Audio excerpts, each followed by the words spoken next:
Okay, so this is a general overview of all the test tiles that I just made for this demonstration, and these are all low fire, and so it's a good example of the different types of glazes and underglazes that we carry in the shop. So this is the Amico Velvet Underglaze, and just to reiterate, the thing that's great about this is the nice, sharp, crisp lines, and so this has got a layer of clear glaze over the top of it.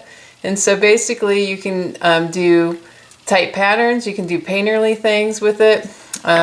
My coverage was not great here because when I applied my underglaze, I accidentally only brushed them on in 2 different directions. I didn't brush each layer on in 3 different directions.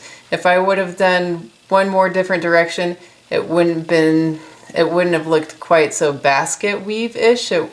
And you probably wouldn't really have seen those brush strokes so readily. It would have looked a little bit more mottled looking. And so that's a good reason to do test tiles first, to get a little practice. And so this is a reminder, this is the Underglaze. So it is not an underglaze. I often refer to it as an underglaze, but it's really not. And the reason it's not an underglaze is because it's shiny. So you can see that nice shiny surface there. I often refer to them as underglazes because you get a lot of nice tight control, same with underglaze, except for you have a shiny surface. And just a reminder that the purple around that edge, that was actually Amico Velvet Underglaze on there. And so you can see it kind of just married into the rest of the Underglaze, and so it worked just fine. So, you know, experiment. You know, obviously my blending wasn't as good with this. It could have been a little bit better. But again, that's why you do test tiles, to practice. And so this was the watercolor technique that I did with the Amico Velvets. And so I did not put clear glaze on it, so it's a nice matte surface. And it just has basically 1/2 coats of coverage. If I would have used the bigger paintbrush at the end, it wouldn't have looked so brushstrokey.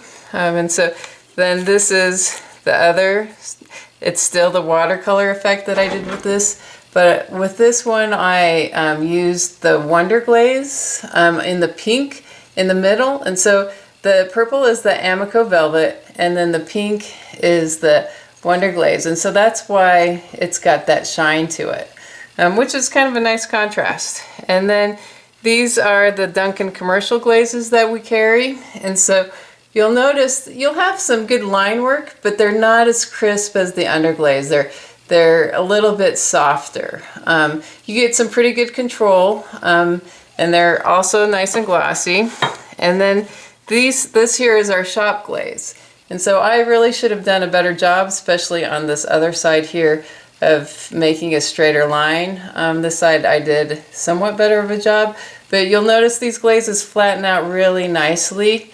And that your lines are going to be even softer still. And so when I fired this in the kiln, I fired it flat. I should have fired it vertically. If I fired it vertically, the glaze might have ran a little bit, but still, you know, you have some pretty good control with this. You can do some really nice pattern work, and then you have really nice soft lines. And so, but all of those glazes work kind of the same, but you can get really different effects. So it depends on what you're going for. So if you want a lot of control, go with the Underglaze or the Underglaze. If you're happy with the soft lines, go with the commercial glaze. If you like the softer still lines with a little bit more blurring and bleeding, go with the homemade shop glazes.